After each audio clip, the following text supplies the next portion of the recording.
This graph plots two identical 30-year fixed mortgages for $400,000.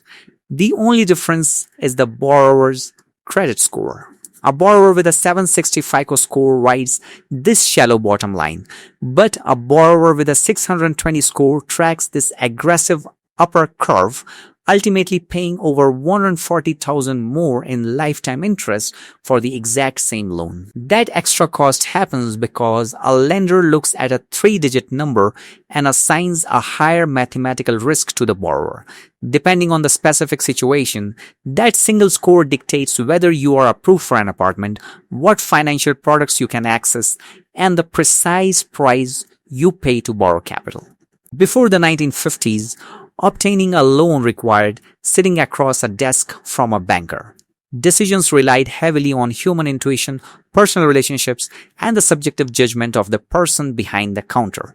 Lenders had no standardized way to measure a borrower's likelihood of repayment. That changed when engineer Bill Farr and mathematician Earl Isaac decided to replace subjective human judgment with statistical logic.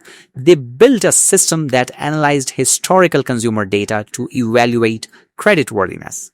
By 1958, they introduced the first FICO scoring system tying lending decisions directly to quantifiable math. That means your modern FICO score is not a random evaluation. It is a highly specific reverse engineerable algorithm built on 5 fixed categories. This pie chart breaks down the exact weighting of those 5 categories, and it reveals why you should never treat all your financial habits equally. Just 2 of these factors account for 65% of your total FICO score. Zooming in on the absolute largest slice at 35%, we have payment history. The math here is simple. Do you pay your obligations on time? Missing a due date by a few days usually results in a late fee from your bank, but if a payment becomes 30 days past due, it triggers a regulatory report to the credit bureaus under the Fair Credit Reporting Act. That negative mark legally anchors itself to your credit report for up to 7 years. Reverting back to our main breakdown, the second heaviest weight is amounts owed, representing 30% of the score. This calculates your revolving credit utilization. These two graphics show identical credit cards, each with a $10,000 limit. A borrower carrying a $9,000 balance uses 90% of their available credit, triggering higher risk in the algorithm. A borrower with a $2,000 balance uses a highly favorable 20%. The card is the same. The mathematical utilization is entirely different.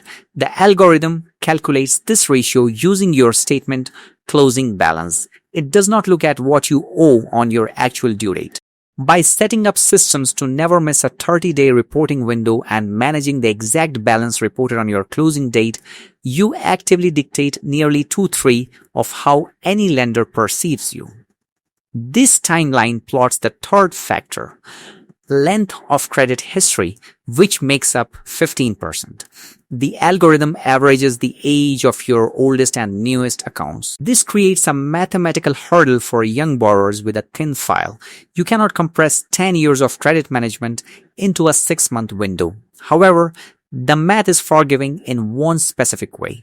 Under FICO models, closing an account in good standing does not immediately erase its history. That closed account continues aging on your report and supporting your average age metric for up to 10 years. Next is new credit at 10%. When you apply for a new loan or card, a lender pulls your file. This hard inquiry typically deducts 3 to 5 points, staying on your report for 24 months. The algorithm expects consumers to shop around for large purchases. If you apply for multiple mortgages or auto loans, FICO's to duplication logic groups inquiries made within a 14 to 45-day window into a single scoring event. The final 10% is credit mix. The algorithm rewards experience with different types of debt, balancing installment loans like a mortgage with revolving credit like the modern cars that evolved from early charge plates. But borrowing money you don't actually need just to satisfy this 10% metric creates unnecessary financial drag. These bottom 3 factors cannot rescue a profile damaged by missed payments. but optimizing them provides the exact point margins required to push a good credit score into an excellent one. This split screen illustrates a critical distinction that trips up many borrowers. Checking your own credit initiates a soft inquiry, which has zero impact on your FICO score. A hard inquiry only happens when a lender pulls your file to underwrite new debt. Federal regulations permanently entitle you to free weekly reports from the major bureaus. Pulling those reports yourself is the only way to catch reporting errors before they affect your borrowing power. Step 1 of the playbook: automate your minimum payments. Do not rely on your memory. Force the system to protect that 35% payment history block from simple human error. Step 2. Hack your utilization. Pay down your revolving credit card balances a few days before the statement closing date, not the due date, to lock in an optimal sub 10% utilization ratio. Step 3. Defend your profile against unnecessary hard pulls. Only apply for new credit when it serves a strict financial purpose and restrict rate shopping to a tight 30-day window. Step 4. Audit your file. If you spot a mistake on your report, formally dispute it. Under the law, the credit bureaus have 30 days to investigate and delete unverified information. A perfect FICO score does not mean you have a high income or cash in the bank. It is purely a measurement of risk. By understanding the exact math lenders use to measure that risk, you turn a restricting algorithm into a tool to secure better terms, borrow efficiently, and keep more of your own money. If you like the video, then hit the subscribe button to get notified for future insights.